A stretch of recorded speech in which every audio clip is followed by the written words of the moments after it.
Taman Negara Loagan Bunut terletak di hulu Sungai Bunut kira-kira 120 km dari Miri. Taman Negara ini merupakan salah sebuah tasik semula jadi yang terbesar di Sarawak dan hanya didapati di Pulau Bono. Etnik Berawan menggelar tasik ini dengan nama Logan Bunut. Etnik Berawan adalah etnik minoriti dalam kalangan kaum orang Ulu Sarawak. Keluasan taman ini kira-kira 650 hektar. Logan Bunut merupakan taman negara ke-10 di bumi Kenyalang. Diwartakan oleh kerajaan negeri. Sebelum itu, kawasan ini merupakan sebahagian daripada Lemiting Forest Reserve. Sumber utama air di tasik ini adalah dari Sungai Teru kawasan. Tasik ini akan kering kontang sekurang-kurangnya 4 tahun sekali dan kepelbagaian flora dan faunanya juga akan turut berubah. Diwartakan adalah bermaksud dilindungi sepenuhnya. Masyarakat tidak dibenarkan tinggal atau membina rumah di kawasan ini, termasuk juga aktiviti memancing, memburu dan menebang pokok. Namun demikian, ini tidak berlaku di Logan Bunut. Memancing dan memburu adalah hak istimewa yang masih dinikmati oleh etnik Berawan. Hal ini akibat daripada perjanjian antara etnik Berawan dan kerajaan negeri sebelum tempat ini diwartakan pada 1 Julai 1990. Terdapat 2 kumpulan etnik lain mendiami tempat ini, yaitu Iban dan Penan. Namun, hanya Berawan yang diberi hak dan adat anak negeri untuk memancing, memburu dan memanfaatkan sumber hutan sepanjang Sungai Teru, Sungai Bunut, Loagan Bunut dan taman itu sendiri.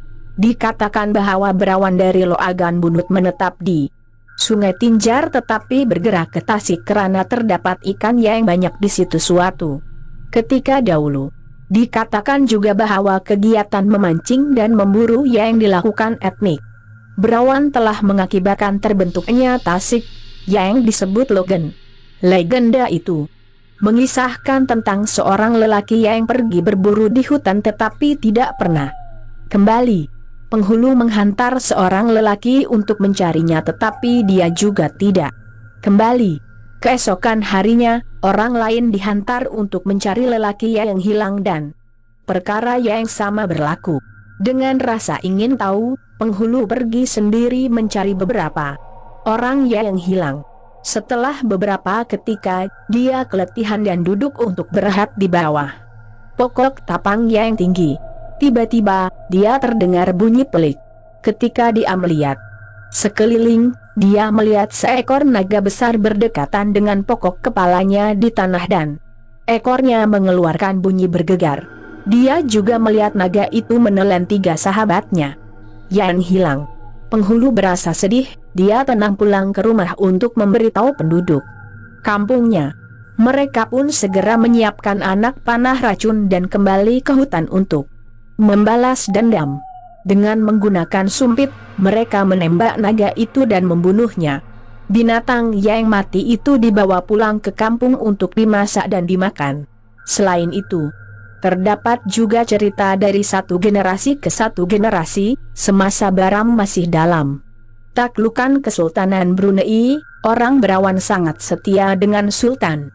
Hal ini menyebabkan hubungan kerajaan Brunei dengan masyarakat Berawan sangat rapat. Tambahan pula, dikatakan orang Berawan paling pandai menyediakan ikan bakar dan antara yang paling sedap.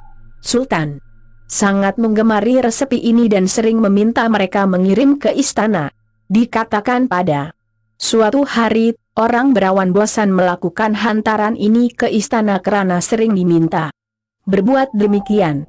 Mereka mengirim kepala babi hutan panggang kepada Sultan. Hal ini membuatkan Baginda murka lalu membuat sumpahan supaya penempatan penduduk ini diserang babi. Ternyata sumpahan itu menjadi nyata karena dikatakan penempatan orang Berawan diserang babi hutan yang sangat banyak sehingga kan mereka lari mencari perlindungan. Melihat kepada hal itu, etnik Berawan menyeru kepada penjaga tempat itu untuk meminta bantuan ular berbisa serta buaya bagi membantu mereka. Permintaan mereka dikabulkan karena ular berbisa dan buaya datang menolong mereka. Babi tidak berani masuk ke penempatan, dan mereka berasa selamat. Sebagai menghormati pertolongan ini, dikatakan sehingga hari ini mereka tidak pernah memakan ular berbisa dan buaya. Peraturan tidak boleh memakai baju warna merah bagi mana-mana kaum lelaki yang pergi berdekatan Tasik Logan Bunut. Hal ini karena warna merah adalah milik penjaga Tasik tersebut, orang lain tidak boleh memakai warna ini. Bagi yang ingkar akan mendapat musibah serta pelbagai jenis malapetaka yang berbentuk kemalangan seperti lemas, perahu karam, sesat, hilang dan macam-macam lagi.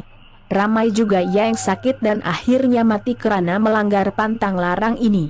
Orang luar yang datang ke tempat ini dinasihatkan untuk menukar pakaian warna lain jika tidak ingin ditimpa bencana.